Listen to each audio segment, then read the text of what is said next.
What has become quite clear in recent events in the Dragon Ball Super manga is that Frieza is playing some sort of game of chess in relation to how he moves to eventually become the top dog, not just only in the universe, but based off of previous evidence from the wider franchise, the whole multiverse. Given that Frieza re-announced himself at the end of the Granola arc, wiping out not only the strongest in the universe at that time, Gas, but then one-shotting both Ultra Instinct Goku and Ultra Ego Vegeta at the same time with one blow, yet deciding not to kill Goku and Vegeta, his arch nemesis, it leaves Frieza seemingly primed to start making some serious moves in this game of chess. What exactly is that game of chess, Revolution? Well, in this video, we're going to go over a prediction for the next arc, so it's a theory, and ultimately look at all the pieces of evidence and how they could amalgamate into what quite could frankly be Dragon Ball Super's equivalent to the Marineford arc that brings everything together that we've seen in the series.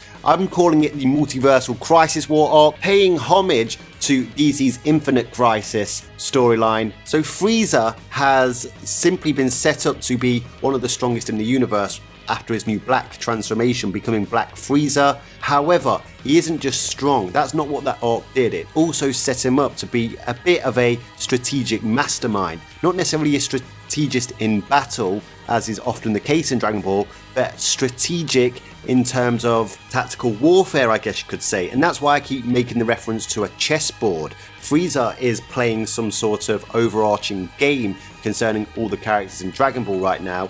At the end of the Granola arc, we see him literally outsmart Alec, who was previously set up to be this strategic mastermind, concocting a whole plan to eventually surpass and deal with Frieza in Granola. However, as we find out at the end of the arc, Frieza had his number the whole time, even though you could argue that Alec had Goku and Vegeta's number and was literally using them like puppets. This provided us with a very different dynamic on Frieza, that he isn't just somebody who is looking for revenge and will just jump into any fight. He is smart. And what's more, what he states to Alec is very important. There is nothing in the universe that he isn't privy to. He has eyes everywhere, operatives everywhere. Of course, he's not an omniscient being. He has the means to gather intel, and given that he's just recruited Oil and Maki, he may have even more at his disposal after. We'll get to that in just a moment. So, with Frieza, what are his next moves? What do we know? Well, we know from not just the anime, we know from previous interviews with directors from movies, as well as his apparent objective in the manga, that he is looking to not only defeat Goku and Vegeta, but he has other people in his sights as well, and that includes the God of Destruction of Universe 7, Beerus, but not only him. The anime and an interview certainly revealed that he has higher aims than just the Gods of Destructions. However, I do believe the Gods of Destructions will be the first port of call for him to achieve his overarching plan. And guys, I don't believe he plans on doing this alone. I believe he will mastermind, gaining some allies along the way, which we'll get into later. But the director of the Dragon Ball Super Broly movie stated at the time when Frieza appeared in the Dragon Ball Super Broly movie, this is what he had to say concerning Frieza. Goku is pretty close to the level of the gods, and Vegeta is catching up to Goku. I did discuss in a video just the other day how this particular reference point is actually referring to close to the realm of the gods level of power. So that is including the lower tier Gods of Destructions, whereas the one that came out in the recent Jump magazine, that's referring to Beerus contextually. Anyway, I digress. Frieza is particularly getting some developments. He was arrogant about his strength earlier, referring to Resurrection of F when he got his golden form and came to fight Goku straight away, but now he has gods like Beerus and Whis that he wants to surpass. Does he want to take away Zeno's throne? Question mark. In Revival F, Frieza fought against Goku and Vegeta 2 against 1, which was a huge disadvantage if you think about it, but please look forward to how Frieza confronts the two this time. Obviously he brought Broly with him in the Broly movie, but he didn't have a lot of faith that Broly could actually defeat them, as he didn't really know about Broly's Super Saiyan until midway through the fight. However, he does seem to be taking his time now, and as stated at the end of the Broly movie, he wants to get allies that can help him compete against Goku and Vegeta. Now the reason for this is likely because Goku and Vegeta seem to have a lot of tricks up their sleeve. As he saw at the end of the Broly movie, that was fusion. But given the number of threats that he actually wants to surpass and take over to achieve his ultimate goal, then he's likely going to need allies in some sort to help him compete against this number of characters. Now obviously you might say, well, that's the movie. What about the other two main continuities of Dragon Ball Super? That doesn't apply to those. Well, what it does suggest is that the conversations surrounding Frieza's character and his character arc have been talked about by the higher echelons of the Dragon Ball creation team, including the likes of Toriyama, considering he wrote the Broly movie. But it was also stated in the anime of the Tournament of Power that Frieza had plans to eventually usurp the Omni Kings, Zeno. But given Zeno's overwhelming power, even in comparison to the Angels and then the Gods of Destructions, I believe the Gods of Destructions will be his first port of call. Now, given the latest information concerning Black Frieza, a lot of people hyped Black Frieza up to be somebody who had surpassed Beerus. You know, we go over this over and over again, and I did make a video about it, so if you haven't seen it, do check it out. But quite simply put, Black Frieza hasn't surpassed Beerus yet. He is close to a God of Destruction. That is likely contextually Beerus.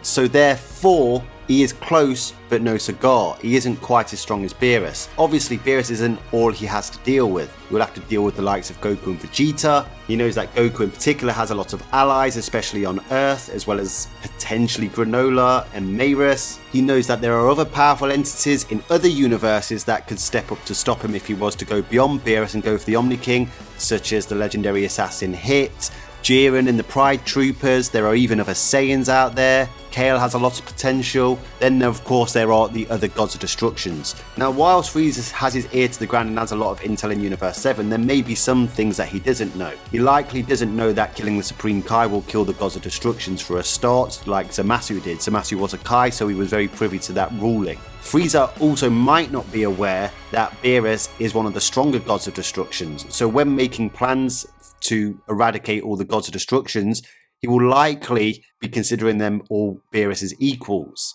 Unless, of course, Goku told him when Goku went to visit him right before the Tournament of Power in Hell. He also might not be aware that the Angels are typically stronger than their Gods of Destructions. We know that Whis is stronger than Beerus. Frieza actually might not know that. It's only Goku that's been told that directly by Beerus himself. So from Frieza's perspective, he's likely not taking some things into account, and he's probably being as prepared as possible. Now, whilst Frieza wouldn't have direct allies, you'd likely see them as working for him or under him, there are now characters that are in that realm of God of Destruction tier level of power that he could have working for him. Now, at the end of the Broly movie, Frieza said this concerning Broly when Broly arrived back on planet Vampa: "We will allow them to bring Broly's mind under control, and once he can release that immense power without losing his sense of self, that is when he will become the mightiest combatant." He is referring to Goku and Vegeta bringing Broly's mind under control so he can control his power. But why would Frieza be allowing them to do this if Broly is such a danger to himself? We know that Broly is now a friend of Goku and Vegeta, and Frieza is still allowing this to happen. Well, one thing we do know is that Broly is in the realm of God of Destruction tier level of power, potentially surpassing it when he's at full power with his mind in control. And then, of course, we know that Broly has been controlled by a device before. In fact, that's Broly's whole modus operandi throughout the different versions of Broly. Even in the Z Broly, he was under control under a technical device. He was under the control of a metallic device under Paragus in the Dragon Ball Super Broly movie. Can Frieza use science to create a device that will keep Broly under control this time as well, and basically use him as a weapon? I mean, he wouldn't even necessarily have to enslave him. He could also do something to, say, Chi-Lai that would make Broly explode and basically become a problem for Beerus, Goku and Vegeta in Universe 7 whilst he deals with things elsewhere. Now, Broly isn't the only one. Another one is Cell Max. Carmine is likely going back to the Red Ribbon Army headquarters to retrieve the Cell Max documentation on how to build the Cell Max monster. What do we know about a complete Cell Max? That not even Broly could defeat him. But what's this got to do with Frieza? Well, as Frieza stated at the end of the Granola arc, there isn't anything in the universe that he isn't privy to. He will likely have scouts and intel retrievers that may pick up news about Cell Max's battle on Earth against Gohan Beast and Orange Piccolo. Therefore, he may be able to retrieve Carmine and bring him onto his side by rewarding him, as we know the Frieza Force is pretty rich, and essentially gain the Cell Max monster for his own use. Now, obviously, Cell Max is another character that is in the realm of the Gods of Destruction's level of power. Once again, if he is completed, he would surpass that. Who knows, maybe Frieza would know about the original Cell being in Hell and maybe somehow transfer his consciousness into a complete Cell Max. I think that would be quite cool. But there are other powerful entities he could acquire as well. We know that Frieza has acquired Oil and Maki into the Frieza Force, 2 members of the Heater clan. The Heater clan had in possession an OG 7-3, not just any 7-3 model, the 7-3 that had a copy of Moro copied into his storage. Now, I always found it strange that the Heaters never used 7-3's full abilities. We can see that he wasn't fully recovered from the battle in the Moro arc. However, he does have a copy of Moro copied stored into him. He was about to use it against Gohan and Piccolo, but just as he was about to use it, he was interrupted by Android 17 and never got to use it for the full 30 minutes that he can actually use it for. So he should still technically have a copy of Moro stored. Then of course there's the danger of him just copying anybody, even let's say Gohan, Piccolo, Goku or Vegeta now, and he is a very dangerous entity still. Moro's power is also likely in the realm of the gods as well.